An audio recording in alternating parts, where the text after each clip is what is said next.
Hi friends, ഞാൻ Anilkumar. Life is PSC കോച്ചിങ്ങിൻ്റെ പുതിയൊരു എപ്പിസോഡിലേക്ക് ഏവർക്കും സ്വാഗതം. എൻ്റെ വീഡിയോയ്ക്ക് താഴെ ഒരുപാട് ഉദ്യോഗാർത്ഥികൾ സ്ഥിരമായി ഇടാറുള്ള ഒരു കമൻ്റാണ് PSC പരീക്ഷയ്ക്ക് മുൻവർഷ ചോദ്യപേപ്പറുകൾ മാത്രം പഠിച്ചാൽ മതിയോ എന്ന്. അത്തരത്തിൽ കമൻ്റ് ചെയ്ത എല്ലാ ഉദ്യോഗാർത്ഥികൾക്കും വേണ്ടിയാണ് ഞാൻ ഇങ്ങനൊരു വീഡിയോ ചെയ്യുന്നത്. മുൻവർഷ ചോദ്യപേപ്പറുകൾ പഠിക്കുന്നതാണോ അതോ വിഷയാടിസ്ഥാനത്തിൽ പഠിക്കുന്നതാണോ PSC ഉദ്യോഗാർത്ഥികൾക്ക് കൂടുതൽ ഗുണകരം എന്ന വിഷയത്തെക്കുറിച്ചാണ് നമ്മൾ ഇന്നത്തെ ക്ലാസ്സിൽ ചർച്ച ചെയ്യാൻ പോകുന്നത്. നമുക്ക് വീഡിയോയിലേക്ക് കടക്കാം. എൻ്റെ ഓർമ്മയിൽ ഏകദേശം 2000-ന് ശേഷമാണ് PSC 100 മാർക്കിൻ്റെ ഒബ്ജക്റ്റീവ് ടൈപ്പ് ചോദ്യങ്ങൾ ഉൾപ്പെടുത്തിക്കൊണ്ട് ഒട്ടുമിക്ക തസ്തികകളിലേക്കും പരീക്ഷ നടത്തി വരുന്നത്. OMR വാല്യുവേഷനുള്ള സൗകര്യാർത്ഥമാണ് PSC ഒട്ടുമിക്ക തസ്തികകളിലേക്കും ഒബ്ജക്റ്റീവ് ടൈപ്പ് പരീക്ഷകൾ നടത്തുന്നത്. എന്നാൽ PSC പരീക്ഷകളിൽ ഒരു തവണ ചോദിച്ച ചോദ്യങ്ങൾ ആവർത്തിച്ച് ചോദിക്കുന്നത് PSC പരീക്ഷകൾ തുടങ്ങിയ കാലം തൊട്ട് നിലനിൽക്കുന്ന ഒരു പ്രവണതയാണ്. മിക്ക PSC പരീക്ഷകളിലും പ്രത്യേകിച്ച് GK വിഭാഗത്തിലെ ചോദ്യങ്ങൾ മുൻവർഷ ചോദ്യപേപ്പറുകളിൽ നിന്നും സ്ഥിരമായി ആവർത്തിച്ച് ചോദിക്കാറുമുണ്ട്. മാത്സ്, ഇംഗ്ലീഷ്, മലയാളം വിഭാഗത്തിൽ ചോദ്യങ്ങൾ ആവർത്തിക്കുന്നത് കുറവാണെങ്കിലും സ്ഥിരമായി ഒരേ പാറ്റേണിലുള്ള ചോദ്യങ്ങളാണ് ഈ മേഖലകളിൽ നിന്നും ചോദിക്കാറുള്ളത്. എന്തുകൊണ്ടാണ് ഇങ്ങനെ സംഭവിക്കുന്നതെന്ന് നിങ്ങൾ ചിന്തിച്ചിട്ടുണ്ടോ? ചോദ്യകർത്താവിന് ഇതുവരെ പരീക്ഷകളിൽ ചോദിച്ച ചോദ്യങ്ങൾ കണ്ടെത്തി അവ ഒഴിവാക്കി ചോദ്യപേപ്പർ തയ്യാറാക്കാൻ പറ്റാത്തതുകൊണ്ടാണോ? അതോ ചോദ്യകർത്താക്കൾ മനഃപൂർവ്വം മുൻവർഷ ചോദ്യങ്ങൾ ചോദ്യപേപ്പറിൽ ഉൾപ്പെടുത്തുന്നതാണോ? എന്താണ് ഇതിലെ വാസ്തവം? എൻ്റെ കാഴ്ചപ്പാടിൽ ഒരു പരീക്ഷയ്ക്കുള്ള മുഴുവൻ ചോദ്യങ്ങളും PSC ആവർത്തിക്കാത്ത ചോദ്യങ്ങൾ കണ്ടെത്തി ഉൾപ്പെടുത്തിയാൽ ആ പരീക്ഷ കടുകട്ടിയായി മാറുമെന്ന കാര്യം ഉറപ്പാണ്. അങ്ങനെ എല്ലാ പരീക്ഷയ്ക്കും ടഫായിട്ടുള്ള ചോദ്യങ്ങൾ മാത്രം ഉൾപ്പെടുത്തിയാൽ അത് ഉദ്യോഗാർത്ഥികളെ മാനസികമായി തളർത്താനും സാധ്യതയുണ്ട്. കൂടാതെ ഓരോ തസ്തികയ്ക്കും ഒരു അടിസ്ഥാന യോഗ്യത എന്നൊന്നുണ്ടല്ലോ. അതുപ്രകാരം ചോദ്യങ്ങൾ തയ്യാറാക്കുമ്പോൾ മുൻവർഷ ചോദ്യങ്ങൾ ചിലപ്പോൾ കടന്നു വരാനും സാധ്യതയുണ്ട്. പിന്നെ ചോദ്യകർത്താവിനെ സംബന്ധിച്ച് ചോദ്യപേപ്പർ തയ്യാറാക്കുമ്പോൾ മുൻ വർഷങ്ങളിൽ ചോദിച്ചിട്ടുള്ള ചോദ്യങ്ങളാണോ എന്ന് പൂർണ്ണമായും പരിശോധിച്ച് ചോദ്യപേപ്പർ തയ്യാറാക്കുക എന്നത് പ്രായോഗികമായ കാര്യവുമല്ല. കൂടാതെ മുൻവർഷ ചോദ്യങ്ങൾ ഉൾപ്പെടുത്തുമ്പോൾ ചോദ്യപേപ്പറിൽ തെറ്റായ ചോദ്യങ്ങൾ കടന്നു വരുന്നത് കുറയ്ക്കാനും സാധിക്കും. കാരണം മുൻവർഷ ചോദ്യങ്ങൾക്ക് PSC ഫൈനൽ ആൻസർ കീയിലൂടെ അംഗീകരിച്ച ഉത്തരവും ഉണ്ടാവുമല്ലോ. പിന്നെ ചില ചോദ്യങ്ങൾ മുൻവർഷങ്ങളിലെ ചോദ്യപേപ്പറിൽ നിന്നും അതുപോലെ തന്നെ, അതായത് ചോയ്സിൽ പോലും മാറ്റം വരുത്താതെ ഉൾപ്പെടുത്തിയിട്ടുള്ളതായും നമ്മൾ കണ്ടിട്ടുണ്ട്. അത് ഒരു സംശയവും വേണ്ട, ചോദ്യകർത്താവ് എളുപ്പപ്പണി നോക്കുന്നത് തന്നെയാണ്. ചോദ്യകർത്താവ് കഷ്ടപ്പെട്ട് സമയമെടുത്ത് ആത്മാർത്ഥമായി ഒരു ക്വസ്റ്റ്യൻ തയ്യാറാക്കിയാൽ ഉറപ്പായും ആ ചോദ്യപേപ്പറിനെ ടഫ് ക്വസ്റ്റ്യൻ എന്ന പേരിലാവും നമ്മൾ വിളിക്കുക. PSC പരീക്ഷകൾക്ക് തയ്യാറാക്കുന്ന ചോദ്യപേപ്പറുകൾ അതിൻ്റെ രഹസ്യ സ്വഭാവം കാത്തുസൂക്ഷിക്കുന്നതിനായി ഒരു പുനഃപരിശോധന നടത്താതെ നേരെ പ്രസ്സിലേക്ക് പോകുന്നതിനാൽ PSCക്ക് ഈ ആവർത്തന ചോദ്യങ്ങൾ ഒഴിവാക്കാൻ മറ്റു മാർഗങ്ങൾ ഒന്നും തന്നെയില്ല എന്നതും ഇതിനൊരു കാരണമാണ്. അപ്പോൾ ഇതൊക്കെയാണ് ചോദ്യപേപ്പറുകൾ തയ്യാറാക്കുന്ന നിലവിലെ രീതി. അതുകൊണ്ട് ഉദ്യോഗാർത്ഥികളെ സംബന്ധിച്ച് മുൻവർഷ ചോദ്യപേപ്പറുകൾ മാത്രം പഠിച്ചാൽ GK വിഭാഗത്തിലെ 50% ചോദ്യങ്ങളുടെ ഉത്തരം എഴുതാൻ സാധിക്കും എന്ന കാര്യം ഉറപ്പാണ്. അതായത് 50 മാർക്കിൻ്റെ ചോദ്യമാണെങ്കിൽ ഒരു 25 ക്വസ്റ്റ്യൻ്റെ ആൻസർ ഉറപ്പായും കിട്ടും. അതൊക്കെ വളരെ നല്ല കാര്യം തന്നെയാണ്.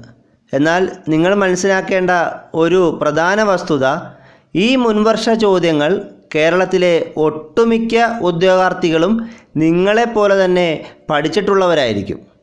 അപ്പോൾ ഈ ചോദ്യങ്ങൾക്കെല്ലാം നിങ്ങളെപ്പോലെ തന്നെ അവരും ഉത്തരം എഴുതുകയില്ലേ? ഈ സാഹചര്യത്തിലാണ് ആ ചോദ്യപേപ്പറിലെ പുതിയതായി കടന്നു വന്ന ചോദ്യങ്ങൾക്ക് പ്രാധാന്യമേറുന്നതും ആ ചോദ്യങ്ങൾ റാങ്ക് മേക്കിംഗ് ചോദ്യങ്ങളായി മാറുന്നതും. ഇവിടെയാണ് വിഷയാടിസ്ഥാനത്തിൽ നോട്ടുകൾ തയ്യാറാക്കി പഠിക്കുന്ന ഉദ്യോഗാർത്ഥികൾ മുന്നോട്ട് കുതിക്കുന്നത്. വിഷയാടിസ്ഥാനത്തിൽ പഠിക്കുന്നതിൻ്റെ ഏറ്റവും വലിയ പ്രത്യേകത അത് ആധികാരികമാണ്, അതിന് കണ്ടിന്യൂറ്റി ഉണ്ട്, അതിന് പൂർണ്ണതയുണ്ട് എന്നതാണ്.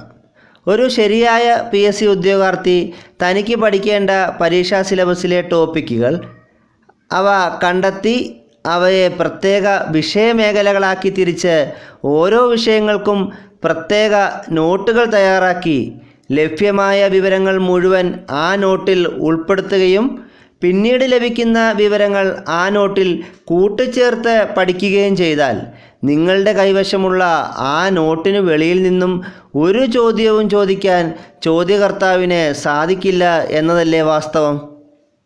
എന്നാൽ മുൻവർഷ ചോദ്യപേപ്പറുകളെ മാത്രം ആശ്രയിച്ച് പഠിക്കുന്ന ഉദ്യോഗാർത്ഥികളുടെ അവസ്ഥയോ? ഒന്നാമത്തെ ചോദ്യം ഇന്ത്യയുടെ ആദ്യ രാഷ്ട്രപതി ആരെന്നാണെങ്കിൽ രണ്ടാമത്തെ ചോദ്യം ഉറുമ്പിന് എത്ര കാലുകളുണ്ടെന്നാവും. മൂന്നാമത്തെ ചോദ്യം ഇന്ത്യയിലെ നീളം കൂടിയ നദി ഏതെന്നാവും. ഇങ്ങനെ പല വിഷയങ്ങളിലെ ചോദ്യങ്ങൾ കൂട്ടിക്കലർത്തി പഠിക്കുന്നത് കാണാതെ പഠിക്കുന്നതിന് തുല്യമല്ലേ? അത് പെട്ടെന്ന് മറന്നു പോകുന്നതിനും കാരണമാവും. എന്നാൽ വിഷയാടിസ്ഥാനത്തിൽ പഠിക്കുന്ന ഉദ്യോഗാർത്ഥി പഠിച്ച കാര്യങ്ങൾ പെട്ടെന്ന് മറന്നുപോകാൻ സാധ്യത കുറവാണ്. എന്ന് കരുതി നിങ്ങൾ പ്രീവിയസ് ക്വസ്റ്റ്യനുകൾ പഠിക്കാൻ പോകരുത് എന്നല്ല ഞാനിവിടെ അർത്ഥമാക്കുന്നത്. പ്രീവിയസ് ക്വസ്റ്റ്യനുകൾ പഠിക്കുക തന്നെ വേണം. പിന്നെ എങ്ങനെയാണ് പ്രീവിയസ് ക്വസ്റ്റ്യൻ പേപ്പറുകൾ പഠിക്കേണ്ടത് എന്നതിനെക്കുറിച്ചും ഞാൻ പറയാം. ആദ്യമേ തുടക്കക്കാർക്കുള്ള കാര്യം പറയാം. തുടക്കക്കാർ ഒരിക്കലും ആദ്യമേ തന്നെ പ്രീവിയസ് ക്വസ്റ്റ്യൻ പേപ്പറുകൾ പഠിക്കാൻ പോകാതിരിക്കുന്നതാണ് നല്ലത്. അവർ ആദ്യമേ കേരളത്തിലെ ജില്ലകൾ, കേരളത്തിൻ്റെ ഭൂമിശാസ്ത്രം, സംസ്ഥാനങ്ങൾ തുടങ്ങിയ ലളിതമായ ടോപ്പിക്കുകൾ തിരഞ്ഞെടുത്ത് അവ വിഷയാടിസ്ഥാനത്തിൽ തന്നെ ഞാൻ നേരത്തെ പറഞ്ഞതുപോലെ നോട്ടുകൾ തയ്യാറാക്കിയോ റാങ്ക് ഫയലുകൾ വായിച്ചോ പഠിക്കുക. ഏകദേശം 3, 4, 5 മാസം കൊണ്ട് അടിസ്ഥാനപരമായ അറിവുകൾ ഇങ്ങനെ നേടിയതിന് ശേഷം മാത്രമേ മുൻവർഷ ചോദ്യപേപ്പറുകളിലേക്ക് തുടക്കക്കാർ കടക്കാൻ പാടുള്ളൂ. എന്നാൽ അടിസ്ഥാന പൊതുവിജ്ഞാനം നേടിയവർ ആഴ്ചയിൽ ഒരു ദിവസമെങ്കിലും മുൻവർഷ ചോദ്യപേപ്പറുകൾ അവലോകനം നടത്തുന്നത് വളരെ നല്ലതാണ്. 1-2 വർഷമായി തുടർച്ചയായി PSC പഠിക്കുന്നവർ, കുറച്ച് PSC പരീക്ഷകളൊക്കെ എഴുതി പരിചയമുള്ളവർ, അവർ കൂടുതലായി മുൻവർഷ ചോദ്യപേപ്പറുകൾ അവലോകനം നടത്തുന്നതും അതുവെച്ച് പഠനം നടത്തുന്നതുമൊക്കെ വളരെ നല്ല കാര്യമാണ്. എന്താണ് ഈ പ്രീവിയസ് ക്വസ്റ്റ്യനുകൾ പഠിക്കുന്നത് കൊണ്ടുള്ള നമ്മുടെ ഉദ്യോഗാർത്ഥികൾക്കുണ്ടാകുന്ന പ്രധാന നേട്ടമെന്ന് നിങ്ങൾക്കറിയാമോ? PSCയുടെ ക്വസ്റ്റ്യൻ പാറ്റേൺ മനസ്സിലാക്കാം എന്നതാണ് ഈ പ്രീവിയസ് ക്വസ്റ്റ്യനുകൾ റെഫർ ചെയ്യുന്നതുകൊണ്ടുള്ള ഏറ്റവും പ്രധാനപ്പെട്ട നേട്ടം. അതുമൂലം നിങ്ങൾക്ക് റാങ്ക് ഫയലിൽ നിന്നും വേണ്ടതും വേണ്ടാത്തതും വേർതിരിച്ച് മനസ്സിലാക്കാനും വേണ്ടത് മാത്രം തിരഞ്ഞെടുത്ത് പഠിക്കാനും സാധിക്കും. ഇതിൻ്റെ മറ്റൊരു പ്രത്യേകത, ആ ചോദ്യങ്ങൾ വീണ്ടും ആവർത്തിച്ച് ചോദിക്കുമെന്നതിനാൽ ഇനി വരാനിരിക്കുന്ന PSC പരീക്ഷകളിൽ കൂടുതൽ മാർക്ക് സ്കോർ ചെയ്യാനും ഈ പ്രീവിയസ് ക്വസ്റ്റ്യനുകൾ റെഫർ ചെയ്യുന്നതുകൊണ്ട് നിങ്ങൾക്ക് സാധിക്കും. മുൻവർഷ ചോദ്യപേപ്പറുകൾക്ക് പ്രാധാന്യം നൽകി പഠിക്കുന്ന ഒരു ഉദ്യോഗാർത്ഥി ചിലപ്പോൾ റാങ്ക് ലിസ്റ്റിൽ ഇടം നേടിയേക്കാം. എന്നാൽ റാങ്ക് ലിസ്റ്റുകളിൽ ഉയർന്ന റാങ്ക് നേടുന്ന ഉദ്യോഗാർത്ഥി എപ്പോഴും വിഷയാടിസ്ഥാനത്തിൽ നോട്ട് തയ്യാറാക്കി പഠിക്കുന്ന ഉദ്യോഗാർത്ഥി തന്നെ ആയിരിക്കും. മുൻവർഷ ചോദ്യപേപ്പർ പഠനവും വിഷയാടിസ്ഥാനത്തിലുള്ള പഠനവും PSCയെ സംബന്ധിച്ച് പ്രധാനപ്പെട്ട 2 പഠന രീതികൾ തന്നെയാണെന്ന് ഇപ്പോൾ നിങ്ങൾക്ക് മനസ്സിലായി കാണുമല്ലോ. പ്രീവിയസ് ക്വസ്റ്റ്യനെ മാത്രം ആശ്രയിക്കാതെ വിഷയാടിസ്ഥാനത്തിൽ നോട്ടുകൾ തയ്യാറാക്കി പഠിച്ചതിന് ശേഷം മുൻവർഷ ചോദ്യപേപ്പറുകൾ കൂടി അവലോകനം നടത്തുന്ന ഒരു ഉദ്യോഗാർത്ഥിയുടെ സ്ഥാനം തീർച്ചയായും റാങ്ക് ലിസ്റ്റിൽ ഉയർന്ന റാങ്കുകളിൽ തന്നെയായിരിക്കും. ഈ 2 പഠന രീതികളുടെയും പ്രത്യേകതകളും അവ കൊണ്ടുള്ള പ്രയോജനങ്ങളും എന്തൊക്കെയാണെന്ന് നിങ്ങൾക്കിപ്പോൾ ഏകദേശം മനസ്സിലായി കാണുമല്ലോ. മറ്റൊരു കാര്യം, ഏത് പഠന രീതി നിങ്ങൾ അവലംബിച്ചാലും ആത്മാർത്ഥമായി കഠിനാധ്വാനത്തിലൂടെ പഠിച്ചാൽ മാത്രമേ നിങ്ങൾക്ക് റാങ്ക് ലിസ്റ്റിൽ ഒരിടം നേടാൻ സാധിക്കൂ എന്ന കാര്യം കൂടി ഓർമ്മിപ്പിക്കുന്നു. ഇത്തരത്തിൽ ആത്മാർത്ഥമായി കഠിനാധ്വാനം ചെയ്ത് പഠിക്കാൻ നിങ്ങൾ തയ്യാറാണെങ്കിൽ നിങ്ങളെ സഹായിക്കാനായി വരാനിരിക്കുന്ന PSC പരീക്ഷകൾക്ക് വിഷയാടിസ്ഥാനത്തിൽ തയ്യാറാക്കുന്ന കൂടുതൽ ക്ലാസ്സുകൾ ഉൾപ്പെടുത്താൻ ഞാൻ ആത്മാർത്ഥമായി തന്നെ ശ്രമിക്കുന്നതാണ്. അപ്പോൾ നമുക്ക് മറ്റൊരു വീഡിയോയിൽ കാണാം. എൻ്റെ ക്ലാസ്സുകൾ ഇഷ്ടമാകുന്നുവെങ്കിൽ ചാനൽ സബ്സ്ക്രൈബ് ചെയ്യൂ. എൻ്റെ ക്ലാസ്സുകളുടെ നോട്ടിഫിക്കേഷൻ ലഭിക്കാനായി ആ ബെൽ ഐക്കൺ കൂടി എനേബിൾ ചെയ്താൽ മതി. Thank you.